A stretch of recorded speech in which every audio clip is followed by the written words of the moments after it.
In this video, I'm going to talk about adding power to your serve. I was fortunate enough to have the same junior coach as Nick Kyrgios, and he kind of taught us some key fundamentals on the serve, which I now implement into my pickleball serve, funnily enough.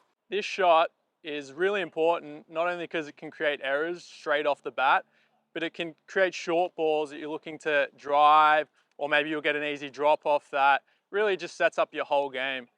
End goal of everything is to get to the kitchen and outthink your opponents, obviously, but if we can create a weapon on the serve, you know, like guys like Dekel Bar and James Ignatowicz are doing, you can not only add 3 points, but you just really set up the base of your whole game. Really, our body can only move in so many ways. We call it the kinetic chain, the biomechanics of the human body. I use these biomechanics on my serve.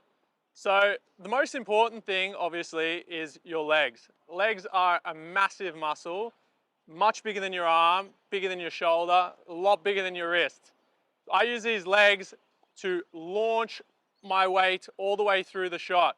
So one thing I learned from Kyrgios and my old tennis coach was that I find if I start with my weight on the back leg, it's a lot easier for me to transfer it through.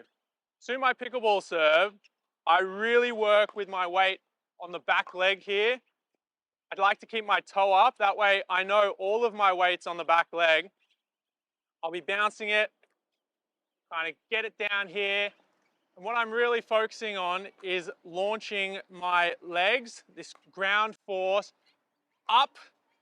I try and go through my hips here, open up my chest into my elbow here, get that coming through all the way into the wrist, and hopefully from there I can transfer all of that leg ground force power into my wrist.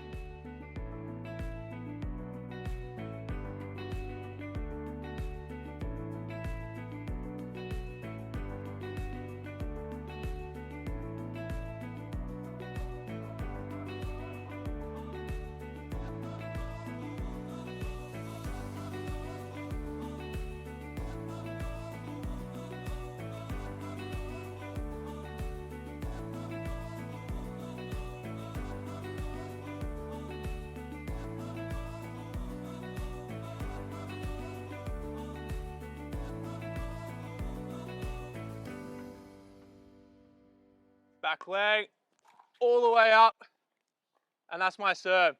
So one thing you might notice there is how long my backswing is. So I like to have a really lengthy backswing. I kind of think about it as an airplane on a runway. If you have a short backswing, there's not much room for that airplane to go, and how's it going to have liftoff? Whereas if I have a really long backswing, essentially that leg ground force power has somewhere to travel through.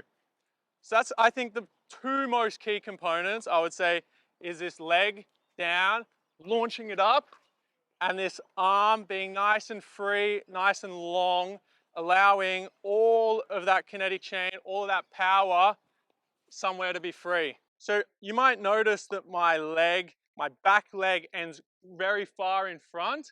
The reason I do this is because it allows my paddle and my arm to really go all the way through that stroke. If I don't pull it through, my arm can only travel so far. If I do allow that leg to go around, you notice the swing path is a lot longer. Generally, length on the arm is more power. Few players also play with the open stance serve. I think it carries the same biomechanic principles over here, but this way you're more going around. If you notice that swing's a little shorter, a bit more up, that's going to give you a lot more spin on the ball. It's really a preferential thing. If you go long this way, you're going to tend to get a lot more power and depth on the serve. It might be a little flatter. I would say if you go open stance, you might get a bit more spin on that serve, a bit shorter, but it's just up to you what you prefer and what's more comfortable. On my serve, I like to use an Eastern grip here. You probably know what an Eastern grip, but just to touch on it, it's this index knuckle here on this flat bevel. So people like to say, you know, shake your hands with the opponent. I like to just, you know, pop my paddle down, make sure this knuckle here is on that flat ridge here. So you can't get as much spin with an Eastern as you can with the semi-Western, which is a bit further around on this ridge here, but you can still create quite a lot, and I do. The main reason I can do that is probably because of the real large pendulum I have. I like to get away, all the way up it, and I find with the Eastern grip, I can be a lot longer with that stroke just based on where the hand position is. When I'm in this Eastern grip, I find I can get really far back with my arm, really long. I can get my weight on that back leg and I can properly launch through it with a nice long swing. If I move around to a semi-Western, I find I can't get as much lift. It's a bit more loopy there. You can get a lot of spin, but I find I can't get it as deep or as powerful. So I really like to use this Eastern grip on my serve personally. Just rip through it all the way through.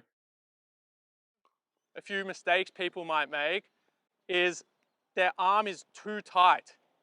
If you think about your kinetic chain as a bike chain, if you take one of those bike links away, you know, you've got a full chain, it works in unison to move the bike forward. If you take one of those links away, suddenly there's no movement. So I liken that to the serve and every shot. If I'm going through here and I'm not letting my hips go, well, suddenly that link's broken. I can't bring the power into my arm. If I do it on the arm, if my arm's too tight, I do everything else right, well, there's going to be no power flowing through this arm. So it's really important to just get all of these steps correct, have those legs up, keeping everything relaxed and loose, and just allowing it to go through as one big serve.